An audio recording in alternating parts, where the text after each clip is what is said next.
Pasibaigusiame sezone komanda iškovojo daug skambių pergalių, turbūt nesuklysiu pasakęs, kad veikiausiai tas sezonas pranoko visus lūkesčius.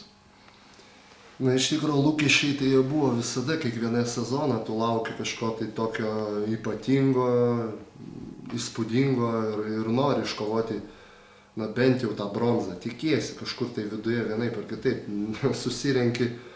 Susirenka komanda, treneriai, visi, kurie buvo per šitos 6 sezonus, visi pradžioje sezonų, visi aiškiai treneriai, pats šalia jų buvau, deklaruodavo, kad sieksime maksimalių tikslų ir stengsime mes, na, iškovoti medalius. Vienais metais tai pavykdavo, sakykime, prieiti prie jų labai arti, o kitais metais, sakykime, šiek tiek ir tolėliau. Na, šiais metais be jokios abejonės, kada juos pamatėme ant savo krūtinių užkabintus, tai buvo, na, tie lūkesčiai be jokios abejonės išsipildė ir tie lūkesčiai, sakykime taip, buvo pasiekti daugiau negu tikėtasi todėl, kad tai praktiškai buvo sunkiausi metai, kada galima buvo iškovoti bronzos medalius. Nes 3 vietos prieš sezoną visi krepšinio ekspertai prieš ketvirtfinalį, jau prieš pusfinalį, galų gale prieš mažąjį finalą visi sakė 3-0, nu 3-1 maksimum. Čia visi Klaipėda atidavė tos bronzos minimum medalius, taip kad ypatingai smagu iškovoti šiais metais tos bronzos medalius. Ir šie medaliai, šios pergalės suteikė klubui galimybę dalyvauti Europos taurės turnyre. Buvo daug svarstymų, buvo daug diskusijų, daug žiniasklaidos susidomėjimo, bet po beveik savaitės dvejonių pasitarimų buvo nutarta rinktis ne ULEB, bet FIBA organizuojamą Europos taurės turnyrą. Kodėl toks pasirinkimas? Žinot, kada nesam buvę iki tol toje virtuvėje, apskritai Europos krepšinėje, ir kada sužinojome tiek daug informacijos, iš tikro tai pasisėmėme, galima sakyti, patobulėjome kaip klubas. Tai tiesiog toks dviprasmiškas jausmas, ten taip liktai ir viskas gerai, Europos krepšinis kaip ir aukštumoje, bet kartu ir supranti, kad tenai yra, na, kažkokie tai politiniai žaidimai, sakykime taip. Tai, na, mes be jokios abejonės iškovojame tai ULEBO teisę, sakykime, dalyvauti Europos turnyre, jų organizuojame turnyre, bet jų reikalavimai buvo beprotiškai aukšti, sakykime, mūsų tokiam miestui kaip Utenai su tokia arena pirmiausia, tai buvo praktiškai neįmanoma įvykdyti. Ir neįmanoma įvykdyti galbūt per tokį trumpą laiką. Šiais metais čempionatas baigėsi mums ypatingai vėlai, tai birželio 10 dieną. Ir praktiškai per 2 mėnesius salę renovuoti iki 2,5 tūkstančio vietų, tai būtų reikalinga rekonstrukcija ne tik tai teleskopinės tribūnas, kurias mes ir dabar planuojame, ir FIBA Europe, sakykime, organizuojame turnyre. Reikalinga pakelti, sakykime, sėdimų vietų skaičių, bet būtų reikėję daryti tokią rekonstrukciją kaip po balkonas, o tai yra, na, kaip toks specifinis, sakykime, na, statinys pačioje arenoje, tai reikėjo papildomų ekspertizių ir visų begalė kitų darbų atlikti, todėl būtumėm niekaip netilpę į laiką ir praktiškai, na, ten neįsivaizduoju kokiais būdais, tai kaip sakau, tai nebent fantastinis filmas nusileistų kas nors iš kosmoso ir greitai tą padarytų, bet tai praktiškai buvo neįmanoma padaryti, todėl vienas iš didžiausių argumentų buvo arena. Na, antra, aišku, mums be jokios abejonės finansai.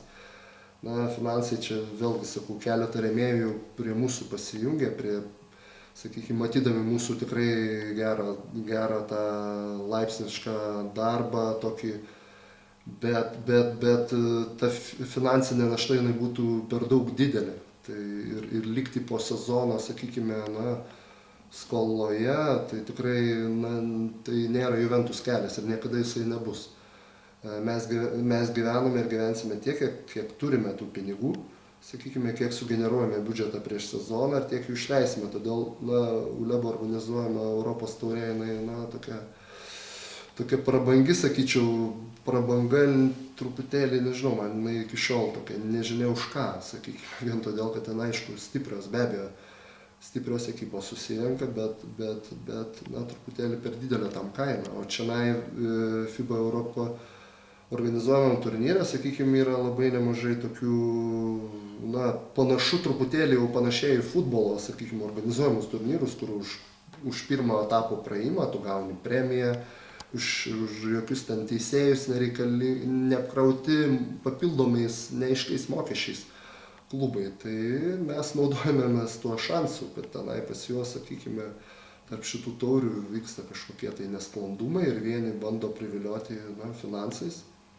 Pasikartosiu, mes juos skaičiuojam, todėl pasirinkom ir finansiškai mums priimtinesnę taurę. Kaip Juventus priėmė sprendimą, buvo daug kalbų, daug internete pasisakymų, kad tas turnyras bus, na, neįžeidžiant, aišku, BBL lygio ir taip toliau. Ar jau galima kažkokias išvadas daryti visgi, kokio lygio tai bus turnyras, kas tai bus per dalykas? Na, tas turnyras, sakykime, paraiškas reikia pateikti visom komandom iki Liepos 15 dienos, tai Liepos 15 dienai žinosime visus tuos, sakykime, dalyvaujančius, bet kiek jau taip iš gandų, iš federacijos atstovų, sakykime, tų preliminarių tokių pasisakymų neoficialių, tai bus, sakykime, pakankamai aukšto lygio turnyras, jokių būdų ne BBL, nes, na, tikrai nenuvertinant Šiaulių ir, tarkim, komandos tenai, aš manau, kad tokio lygio kaip Šiaulių komandų bus tikrai nemažai, ne viena ir ne dvi, galbūt ir ne 10. Tai žada ir vokiečių pasijungti, ten komandos rimtos ir kiek minėjo ir Izraelio. Galbūt neskubėkime ir pamatysime, bet jokių būdų tai nėra Baltijos lyga. Galų galia Baltijos lyga tai apima kelias šalis, o čia yra Europos taurė. Tai, na, koks meistriškumas, sakykime, kokio aukščiausio lygio komandų, kiek pamatysime, tai parodys laikas. Bet be abejo, Lebas, tai sakykime, jau organizuojamas Europos taurė, tai ten be abejo, ispanų vedančios komandos ir graikų, ir Rusijos tenai galbūt daugiau stipresnių komandų bus, bet, na, mums Utenos komandai, tai, manau, pirmai pradžiai ir taip yra per akis, tai galų gale vėlgi ir tenai dalyvauti, tai yra didžiulė papildoma finansinė našta mūsų klubui, kur reikia vėl sugeneruoti, na, tikrai nemažai pinigų, galų gale rekonstruoti salę. Tai namų darbų turime visai vasarai, o norėtųsi pailsėti iš tikrųjų po puikaus sezono. Norėtųsi nors kiek dustelti per šitos 6 metus, kurie čia įdėti į Utenos Juventus, bet nėra laiko. Tai aišku, čia galima tik padėkoti už šitą sezoną ir klubui, ir klubo valdybai, klubo administracijai, direktoriai, buhalteriai, tuo tarpu pasinaudojant, kurie, sakykime, na ką, ir toliau reikės be vasaros atostogų darbuotis toliau ir bandyti Utenoje parodyti Europos krepšinį ir pasižiūrėti, kiek mes tame Europos krepšinėje galėsime, sakykime, nužygiuoti. Kaip pats manat, kiek yra tiesos tuose žodžiuose, kad Juventus su šiom pergalėm, praėjusią sezono pergalėm šiek tiek pralenkė laiką ir Utenos galimybės? Na tai absoliučiai taip, tai teisingas klausimas, aš taip paprastai, taip gal gurbokai pavadinsime, tas kąsnis buvo toks didžiulis, tas torto gabalėlis vadinasi su ta vyšne ant viršaus ir mes jį taip, toks didelis, bet aišku mes jį, na kaip čia, prarijome, bet na jis buvo iš dalies šiek tiek ne mūsų jėgoms, nes vėlgi, kaip minėjau, ta arena mūsų, sakykime, jeigu taip tiesiogiai jinai dabar netitinka tos Europos klasės, sakykime, kur mes norim žaisti, reikalavimų reikia daryti. Be abejo, mūsų biudžetas yra, na, nežinau, čia kaip ir pasakyti, tai yra nuostabu, ką mes turime, ką mes sugeneruojame, bet tai be abejo Europos kontekste visame tai yra, na, nesam vargšai be abejo, bet tikrai slogiai atrodome, jeigu dar pavertus eurais tą mūsų biudžetėlį, tai tikrai pralenkėme laiką ir galų gale aš taip manau, kad net istoriškai mes gal viena iš pirmųjų tokių komandų Lietuvos krepšinio lygoje, kuri taip greitai, sakykime, na, neskaitant Prienų, bet, aš taip įvardinčiau gal viena iš pirmųjų komandų, kur per 6 sezonus, 6 sezone mes jau iškovojame bronzą, žinom, ir ilgamečių Šiaulių, sakykime, klubo siekį, kada jie pasiekė tas bronzas po ilgo laiko, po beveik 10 sezonų, ta pati Klaipėda, ten čiut ne 20 sezonų to siekė ir taip vardinti yra klubai, kurie net finalinių ketvirtų nepasiekė, o eilę metų dalyvauja Lietuvos krepšinio lygoje. Taigi, manau, šitie darbai yra, tikrai ganėtinai galbūt šiek tiek ir anksti pasiekti, bet labai malonu, kad jie taip pasiekti anksčiau negu galbūt mes ir planavome. Grįžtant prie žemiškų kasdienių rūpesčių, jau oficialiai paskelbta, kad Dainius Adomaitis pasirašė sutartį su Neptūnu, Arvydas Šikšnius taip pat iškeliavo į Klaipėdą. Labai skaudžia šios netektys. Taip viešoje erdvėje girdisi tų tokių galbūt truputėlį neteisingai, kaip čia traktuojamų išsireiškimų, netektys, praradimai, paleisti žmonės ar paleidote žmonės. Reikia suvokti paprastą realybę, kad tai natūralus procesas, kada baigėsi sezonas ir baigėsi žaidėjų tiek trenerio sutartis. Jie nebelieka Juventus klubo ar komandos dalis, jie lieka, kaip čia pasakius, paprastai laisvais agentais, kurie yra laisvai prieinami bet kuriai komandai. Taigi, kadangi jie tapo laisvais agentais, sakykime, toje rinkoje, tai natūralu, kad į juos turi teisės ir Maskvos CSKA ir nežinau, Chicago Bulls ir Utenos Juventus ir Klaipėdos Neptūnas, bet kas. Tai jie rinkosi eiti ten, kur jiem pasiūlė, aišku, geresnės sąlygas. Aš iš principo, aš šiaip džiaugiuosi, kad tie žmonės buvo nors ir metus Utenoje.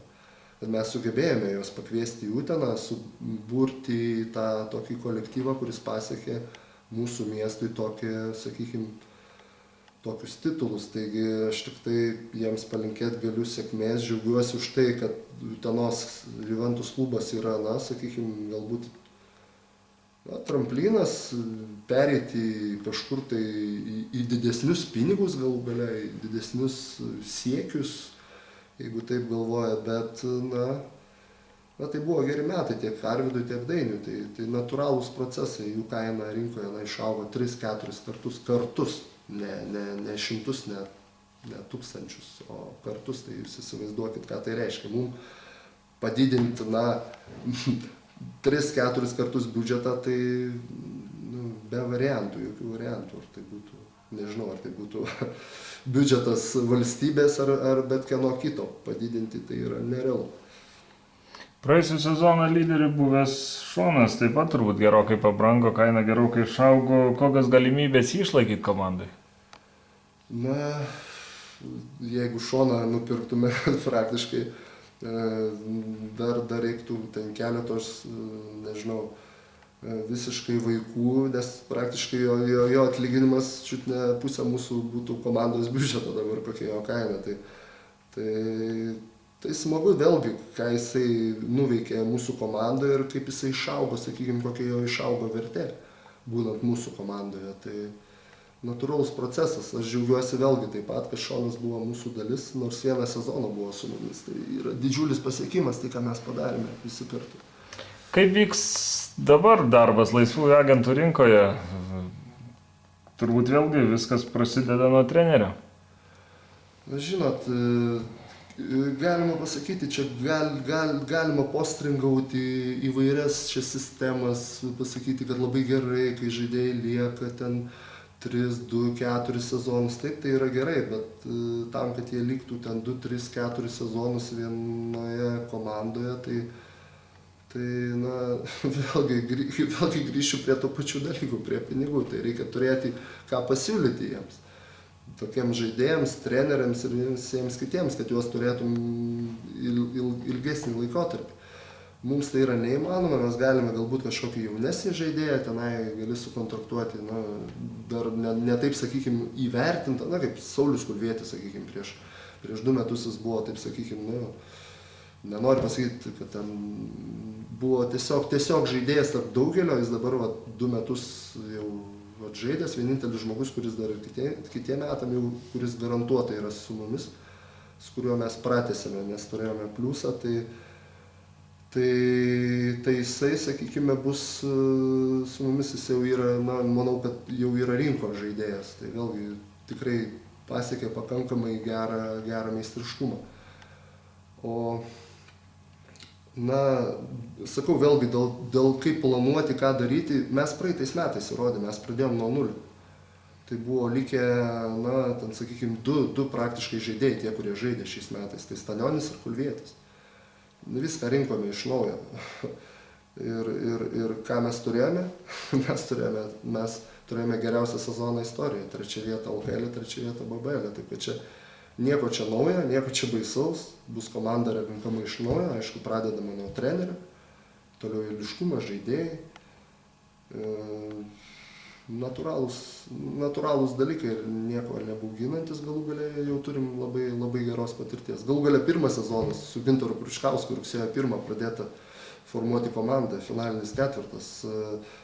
Robertas Giedraitis, 2 sezonas LKL, vėlgi rugpjūčio 15 dieną su treneriu čiut ne sutarta, taip, na, labai vėlai viskas, taip, visiems žmonėms tarsi stresuojant. Ir vėlgi turėjom finalinį 4 LKL 2 metus iš eilės. Šiais metais taip pat su Dainiumi Adomaičiu buvo pasirašytas sutartis rugpjūčio 1, tik sutarta, sakykime, tai ir po to tik darbai pradėti. Taip kad, kaip sako rusiška patarlė, paskubėsi, ten prajuokint gali tik save. Taip kad geriau ramiai, išlaikytai, žingsnis po žingsnio, ką mūsų klubas visais laikais ir ateityje darys, ramiai ir apgalvotai. Prognozuojama, kad kitą sezoną LKL lygis turėtų gerokai išaugti, ar nebijot, kad jeigu lauksit iki rugpjūčio pradžios, gali tų žaidėjų paprasčiausiai nebelikti? Ne, liks žaidėjų. Liks dar futbolistai, po to liks dar rankininkų paimsim, jeigu jau nebeliks krepšininkų, žinot. Ne, viskas normaliai, tų žaidėjų liks ir vėlgi, kaip minėjau, sakau, su tam tikrai žaidėjais, su agentais yra, taip, na, sakykime, vedamos kalbos, kalbama, ką jie galvoja, kokie jų kainos, ką jie masto, ar jie norėtų, tai, na, kaip aš taip mėgstu pavadinti tą momentą, tai metamos meškerys ir traukiamas tas po truputį laimikis ir viena žuvis nutrūksta, kita ištraukiama gera, trečia ištraukiama gale sezono, matai, kad jos visai nereikėjo traukti. Tai įvairių, tai procesas, tai didžiulis darbas ir na ką, manau, kad turėsime komandą, galų gale žaisime Europoje, yra norinčių žaidėjų, sakykime, save parodyti būtent vis tiek Europoje, tai tikrai bus komanda, bus treneris ir manau, bus vėlgi įdomus sezonas. Pačiame esat laimėjęs daug bronzos medalių kaip žaidėjas, šį kartą iškovojo tą medalį kaip treneris, ar labai skiriasi jausmas po pergalės, būnant žaidėjai ir būnant treneriu? Nu, taip, skiriasi. Gal kai žaidėjas buvai ir laimėdavai tos bronzos medalius, to daugiau siautulio buvo. Toks, aišku, ten jaunesnis buvai, natūralu, bet tas toks, sakykime, po pergalės tas toks, na, nežinau, ten, kadangi toks gal ir energijos daugiau būdavo, norėdavosi kažką tai, na, iškrėsti, padaryti, neįtikėtina. O čia, kada treneris esi šalia, vis tiek viską taip pažvelgi truputėlį ramiau, galų gale juk strategavai visą sezoną, kaip ten, kur, kaip geriau, ką daryti vienoj situacijoje, kitoj, kaip išeiti iš blogų situacijų ir tada, kada ateina ta atpildo minutė, tai taip kažkaip tai daug jau solidžiau ir ramiau tai vertini. Aišku, buvo džiaugsmo, be abejo, su Dainiu gal truputėlį pakrikštavom kaip vaikai, natūralu, bet truputėlį jau solidžiau kažkaip tai tą priėmė pergalę. Be abejo, buvo labai smagu, kad tai Utenai atnešė pirmą kartą istorijoje, tai tas vidinis džiaugsmas buvo beprotiškai smagus. Aišku, tas sutikimas su tenai, kaip Dainius sakė, sako, čia ką, Eurolygą antrą kartą laimėjau, ar dar kažkai įvyko. Taip, sakau, taip, Dainiau, ne Eurolyga, bet tu tenai tai prilyksta praktiškai Eurolygos laimėjimas.